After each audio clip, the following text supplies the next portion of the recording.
ভারতের সাধারণ জনগণ এবং প্রশাসন থেকে শুরু করে যে উপরে যে কর্মকর্তা যারা রয়েছে তারা কিন্তু প্রতিনিয়ত বাংলাদেশের সাম্প্রদায়িক বিষয় নিয়ে কিন্তু খুব জোরে সোরে আর কি তারা কথা বলে। তারা বলে যে বাংলাদেশের সংখ্যালঘু যারা রয়েছে তারা নিরাপদে নাই এবং তাদের উপর নাকি অত্যাচার করা হচ্ছে, তারাই সে কথাবার্তা বলে। কিন্তু ঘটনা কি আপনি দেখেন, মাত্রই কয়েকদিন আগের ঘটনা, এই রবিবারের দিকে কিন্তু চাঞ্চল্যকর একটি ঘটনা ঘটে গিয়েছে, বিশেষ করে ভারতের ভিতরে যে মুসলিমরা আসলেই নির্যাতিত, এই ভিডিওটা আবারও প্রমাণ। ভারত বাংলাদেশ নিয়ে নীতির গান শোনালেও এবং তাদের ভেতরে যে কি ধরনের ঘটনা ঘটে আপনারা এই ভিডিওটা দেখলে আশা করি বুঝতে পারবেন। তো আপনাদের বলে রাখি, নয়াদিল্লি ভারতের উত্তরপ্রদেশে কিন্তু মসজিদ এবং ধর্মীয় বিষয় নিয়ে একটি দাঙ্গা ছড়ানোর কারণে প্রায় 5 জনের মতো সেখানে নিহত হয়েছে, আরও অসংখ্য মানুষ আহত হয়েছে।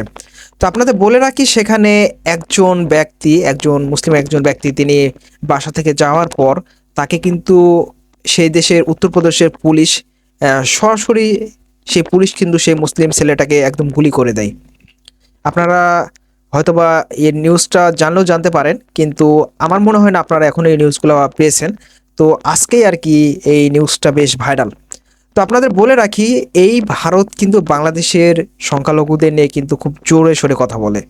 আপনারা খেয়াল করবেন যে পেছনের যে দিনগুলো গেছে সেখানেও তিনি কিন্তু কথাবার্তা বলেছেন এবং ভারতের সাধারণ জনগণ থেকে মানে একটি কড়া প্রতিক্রিয়া দেখানো হয় এবং তারা আর কি বলে যে বাংলাদেশে সংখ্যালঘু নিরাপদ না। তো আপনাদের কাছে এখন আমি একটা বিষয় ক্লিয়ার করতে চাই, আপনাদের কাছে একটা প্রশ্ন। যারা এই ধরনের মনোভাব করেন, বাংলাদেশে পুলিশের হাতে এ পর্যন্ত কয়টা এই ধরনের ঘটনা ঘটছে? বাংলাদেশের প্রশাসন থেকে এ পর্যন্ত কয়টাই ঘটনা ঘটছে?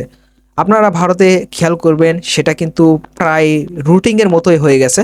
আপনারা সেখানে দেখবেন যে কিভাবে পুলিশ কিভাবে সাধারণ মুসলিমকে লাথি দিয়ে নামাজ পড়তে পড়তে তাদেরকে সরিয়ে দিচ্ছে। এবং এই তো রবিবারে কিন্তু ঘটনা ঘটে গেল যে সরাসরি কিন্তু গুলি করে দিয়েছে। আপনাদের সেই বিষয়টা একটু স্পষ্টভাবে বলি, আশা করি বুঝতে পারবেন। আসলে সেদিন কি ঘটনা ঘটছিল আমি এই ব্যাপারে একটু বলি, আসলে সেটা না বললে আপনারা বুঝতে পারবেন না। তো নয়াদিল্লির এটি ভারতের উত্তরপ্রদেশের ঘটনা। তো তার ভাই, তার ভাষ্য মতে যেটা আমরা বুঝতে পারলাম, তো তিনি কিন্তু মানে রবিবার সকালে রান্নার তেল কেনার জন্য সে দোকান থেকে বের হয়, তার মিষ্টির দোকান থেকে সে বের হয় রান্নার তেল কেনার জন্য। তো সে অবস্থায় সেখানে অন্তধর্মীয় বিষয় নিয়ে কিন্তু বেশ দাঙ্গা চলছিল, সেটা তিনি কিন্তু রীতিমতো জানতেন না। তো 1 মিনিটের ব্যবধানেই তার ছোট ভাই যেই খবরটা পায় সেটা সে শুনতে একদমই প্রস্তুত ছিলেন না।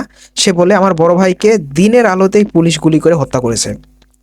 তো তার ছোট ভাইয়ের সরাসরি ক্লেম সেই পুলিশদের ওপর। সে বলেছে যে আমার বড় ভাইকে দিনের আলোতেই সেই উত্তরপ্রদেশের পুলিশ গুলি করে কিন্তু হত্যা করেছে।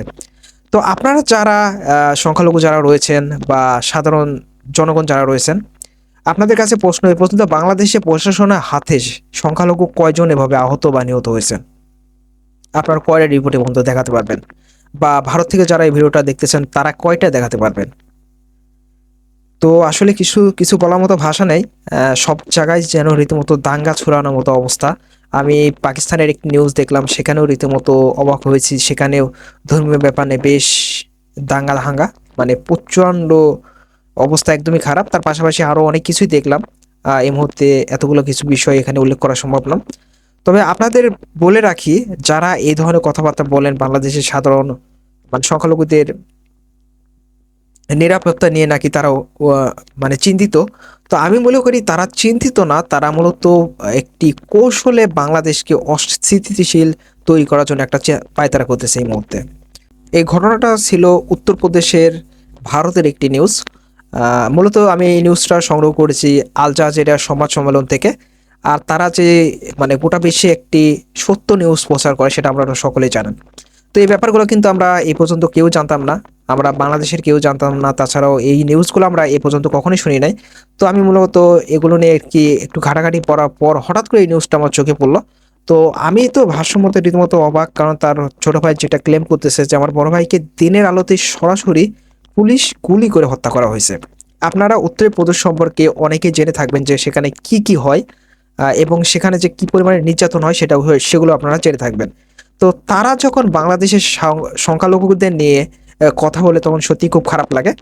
আমার খুবই অবাক লাগে যখন দেখি তারা এই ধরনের ক্লেম করে বাংলাদেশকে নিয়ে, অথচ তাদের ভারতেই রীতিমতো পুলিশ যেন পশুকে হত্যা করতেছে, এইরকম চিন্তাভাবনা।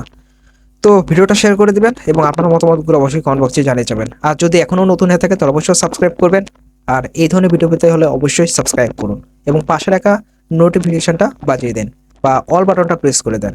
তাহলে কি হবে, আমাদের ভিডিওগুলো আপনাদের কাছে নোটিফিকেশন হিসেবে পৌঁছাবে বা আপনাদের হোম পেজে সেটা শো করবে। এতে করে সহজে আমাদেরকে খুঁজে পাবেন। ধন্যবাদ সবাইকে, ভালো থাকবেন, দেখা হচ্ছে পরে কোনো ভিডিওতে।